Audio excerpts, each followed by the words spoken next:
അസ്സലാമലൈക്കും, നമസ്കാരം. Welcome to Jasna's cooking world. ഇന്നത്തെ റെസിപ്പി ഒരു നാടൻ പരിപ്പ് വടയുടെയാണ്. അപ്പോൾ നമുക്കത് എങ്ങനെ ഉണ്ടാക്കുക നോക്കാം. പരിപ്പ് വട ഉണ്ടാക്കാൻ വേണ്ടിയിട്ട് ഞാൻ കടലപ്പരിപ്പ് എടുത്ത് വെച്ചിട്ടുണ്ട്. 250 ml ഈ കപ്പിന് 1.5 കപ്പ് കടലപ്പരിപ്പാണ് എടുത്തിട്ടുണ്ടായിരുന്നത്. അത് ഞാനൊരു 6 മണിക്കൂർ വെള്ളത്തിൽ ഇട്ട് വെച്ചിട്ടുണ്ടായിരുന്നതാണ്. അതിന് ശേഷം ഞാനത് നന്നായിട്ട് കഴുകി വെള്ളമൊക്കെ കളഞ്ഞു വെച്ചിട്ടുള്ള കടലപ്പരിപ്പാണിത്. പിന്നെ വേണ്ടത് ഒരു 10 ചെറിയുള്ളി തൊലി കളഞ്ഞെടുത്തിട്ടുണ്ട്. ഇതുപോലെ ഒരു ചെറിയ കഷ്ണം ഇഞ്ചി എടുത്തിട്ടുണ്ട്. 3 വെളുത്തുള്ളി, അതുപോലെ 2 പച്ചമുളക്, കുറച്ച് കറിവേപ്പില കൂടെ എടുത്തിട്ടുണ്ട്. പിന്നെ ഞാൻ എടുത്തിട്ടുള്ളത് 1/2 ടീസ്പൂൺ മഞ്ഞൾപ്പൊടി എടുത്തിട്ടുണ്ട്. അതുപോലെ 1 ടീസ്പൂൺ പെരുംജീരകം എടുത്തിട്ടുണ്ട്, വലിയ ജീരകം എടുത്തിട്ടുണ്ട്. പിന്നെ അതുപോലെ 1 ടേബിൾ സ്പൂൺ ഉണക്കമുളക് ക്രഷ് ചെയ്ത് വെച്ചത് കൂടെ എടുത്തിട്ടുണ്ട്. ആദ്യം നമുക്ക് ചെറിയുള്ളി, പച്ചമുളക്, വെളുത്തുള്ളി ഇതൊക്കെ ഒന്ന് ക്രഷ് ചെയ്തെടുക്കണം. അപ്പോൾ ഇതൊക്കെ ഒന്ന് ക്രഷ് ചെയ്തെടുക്കാൻ വേണ്ടിയിട്ട് ഞാനൊരു ഫുഡ് പ്രോസസ്സർ എടുത്തിട്ടുണ്ട്. ഇതല്ലെങ്കിൽ മിക്സിയുടെ ജാർ എടുത്തിട്ട് അതിലിട്ടിട്ട് ഒന്ന് അങ്ങോട്ട് ക്രഷ് ചെയ്തെടുത്താൽ മതി. ഒരുപാട് അങ്ങോട്ട് അരച്ചെടുക്കണ്ട. അപ്പോൾ നമുക്കിതൊക്കെ ഇതിലേക്ക് ഇട്ട് കൊടുക്കാം. ഞാനിതിൻ്റെ ബ്ലേഡ് ഇട്ടിട്ട് ഇനി നമുക്കിതെല്ലാം ഇതിലേക്ക് ഇട്ട് കൊടുക്കാം. അതുപോലെ ഉണക്കമുളക്, പെരുംജീരകം, അതുപോലെ മഞ്ഞൾപ്പൊടി ഇട്ട് കൊടുക്കാം. ഉണക്കമുളക് ക്രഷ് ചെയ്യാത്തതായാലും ഈ ടൈമിൽ ഇട്ട് കൊടുത്തിട്ട് അങ്ങോട്ട് ക്രഷ് ചെയ്തെടുത്താൽ മതി. ഞാൻ പിന്നെ ഇപ്പോൾ ഇട്ട് കൊടുത്തത് എല്ലാം കൂടെ അങ്ങോട്ട് മിക്സായി കിട്ടിക്കോട്ടെ വെച്ചിട്ടാണ് ഉണക്കമുളക് ഇതിലേക്ക് ഇട്ട് കൊടുത്തത്.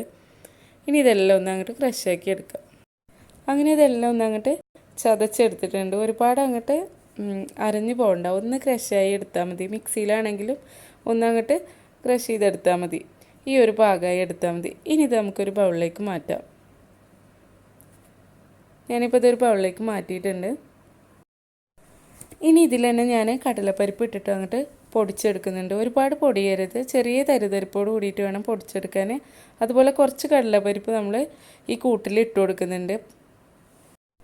1-2 ടേബിൾ സ്പൂൺ കടലപ്പരിപ്പ് നമുക്ക് ഈ കൂട്ടിലേക്ക് ഇട്ട് കൊടുക്കാം, പൊടിക്കാതെ തന്നെ. അത് ചെറുതായിട്ടൊന്ന് കടിക്കാൻ വേണ്ടിയിട്ട്.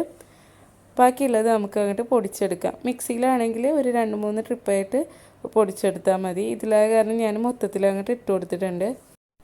ഇതെല്ലാം അങ്ങോട്ട് പൊടിച്ചെടുത്തിട്ടുണ്ട്. ചെറിയൊരു തരിതരിപ്പോട് കൂടിയിട്ടാണ് ഞാൻ പൊടിച്ചെടുത്തത്. ഇനി നമുക്കിത് ഇതിലേക്ക് ഇട്ട് കൊടുക്കാം.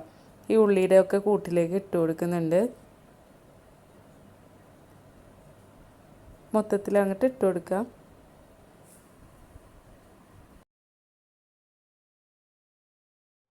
ഈ ഒരു പാകത്തിലായിട്ട് വേണം നമ്മൾ പൊടിച്ചെടുക്കാനായിട്ട്. ഇനി ഇതെല്ലാം കൂടെ ഒന്ന് അങ്ങോട്ട് നന്നായിട്ട് യോജിപ്പിച്ചെടുക്കാം. ഉള്ളിയെല്ലാം നന്നായിട്ട് ഇതിലേക്ക് അങ്ങോട്ട് മിക്സാക്കി കൊടുക്കാം. അപ്പോൾ ഇതൊന്ന് യോജിപ്പിച്ചെടുത്തിട്ടുണ്ട്. ഇനി ഇതിലേക്ക് ആവശ്യത്തിനുള്ള ഉപ്പ് കൂടെ ഇട്ട് കൊടുക്കുന്നുണ്ട്. ഉപ്പിട്ട ശേഷം ഒന്നും കൂടെ അങ്ങോട്ട് നന്നായിട്ട് മിക്സാക്കി കൊടുക്കാം. അങ്ങനെ ഇതെല്ലാം നന്നായിട്ട് മിക്സാക്കി എടുത്തിട്ടുണ്ട്. ഇനി നമുക്കിത് ഫ്രൈ ആക്കി എടുക്കാം. പരിപ്പോടെ പൊരിച്ചെടുക്കാൻ വേണ്ടിയിട്ട് ഞാൻ ഗ്യാസ് ഓൺ ചെയ്തിട്ട് ഒരു ചട്ടി ചൂടായി വന്ന ശേഷം അതിലേക്ക് ഓയിൽ ഒഴിച്ചു കൊടുത്തിട്ടുണ്ട്. ഓയിൽ ചൂടായി വരുമ്പോൾ നമ്മൾ പരിപ്പോടയുടെ കൂട്ടിൽ നിന്ന് ചെറിയ ചെറിയ ബോൾസ് ഉണ്ടാക്കിയിട്ട് കയ്യിൽ വെച്ചിട്ട് ഒന്ന് പരത്തിയിട്ട് എണ്ണയിലേക്ക് ഇട്ട് കൊടുക്കണം. ഒരുപാട് വലുതാക്കണ്ട. ഇപ്പോൾ എണ്ണ ചൂടായി വന്നിട്ടുണ്ട്. ഞാൻ ഇതുപോലെ കുറച്ച് മാവ് കയ്യിലെടുത്തിട്ട് ഒന്ന് ഉരുട്ടിയെടുത്ത ശേഷം കയ്യിൽ വെച്ചിട്ട് തന്നെ ഒന്ന് അങ്ങോട്ട് പ്രസ്സാക്കിയിട്ട് ഒന്നങ്ങോട്ട് പരത്തിയെടുക്കാം. ഒരുപാട് കനം കുറക്കേണ്ട, ഈ ഒരു പാകത്തിലായിട്ട് എടുത്താൽ മതി. ഇനി മീഡിയം ഫ്ലെയിമിൽ ഗ്യാസ് വെച്ച ശേഷം അത് എണ്ണയിലേക്ക് ഇട്ട് കൊടുക്കാം. ഇതുപോലെ നമുക്കൊരു 3-4 എണ്ണം ഒരേ ടൈമിൽ തന്നെ ഫ്രൈ ആക്കി എടുക്കാം. ഇതുപോലെ അങ്ങോട്ട് ഉരുട്ടിയ ശേഷം കയ്യിൽ വെച്ചിട്ടൊന്ന് അങ്ങോട്ട് പ്രസ്സാക്കി കൊടുത്താൽ മതി. അങ്ങനെ ഞാൻ 4 എണ്ണം ഇട്ട് കൊടുത്തിട്ടുണ്ട്. ഇനി ഗ്യാസ് മീഡിയം ഫ്ലെയിമിൽ തന്നെ വെച്ചിട്ട് ഒന്നങ്ങോട്ട് ഫ്രൈ ആക്കി എടുക്കണം. ഹൈ ഫ്ലെയിമിലാക്കി വെച്ചാൽ അത് പെട്ടെന്ന് കരിഞ്ഞു പോവുകയും ചെയ്യും, അതിൻ്റെ ഉള്ളൊന്നും വെന്ത് കിട്ടില്ല. അപ്പോൾ മീഡിയം ഫ്ലെയിമിൽ വെച്ചിട്ട് തന്നെ നമുക്ക് പരിപ്പുവട ഫ്രൈ ആക്കി എടുക്കണം. ഒരു സൈഡ് ഒന്ന് മുരിഞ്ഞ് വരുമ്പോൾ ഒന്ന് അങ്ങോട്ട് തിരിച്ചിട്ട് കൊടുത്തിട്ട് ഒരു 3-4 മിനിറ്റ് 2 സൈഡും ഒന്ന് അങ്ങോട്ട് ഫ്രൈ ആക്കി എടുത്താൽ മതി. അതുപോലെ ഈ ചട്ടിയിൽ ഉണ്ടാക്കുമ്പോൾ പ്രത്യേകിച്ച് നന്നായിട്ട് തന്നെ പരിപ്പുവട പെർഫെക്റ്റായിട്ട് കിട്ടുകയും ചെയ്യും, ഇതുപോലെ ചട്ടിയിലാണെങ്കിൽ.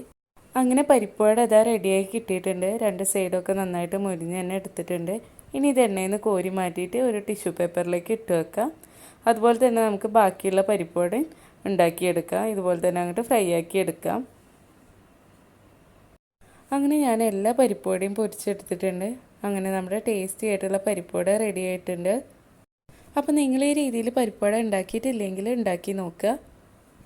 അതുപോലെ വീഡിയോ ഇഷ്ടമാണെങ്കിൽ ലൈക്ക് ചെയ്യുക, ഷെയർ ചെയ്യുക, സബ്സ്ക്രൈബ് ചെയ്യാത്തവരാണെങ്കിൽ സബ്സ്ക്രൈബും കൂടെ ചെയ്യുക.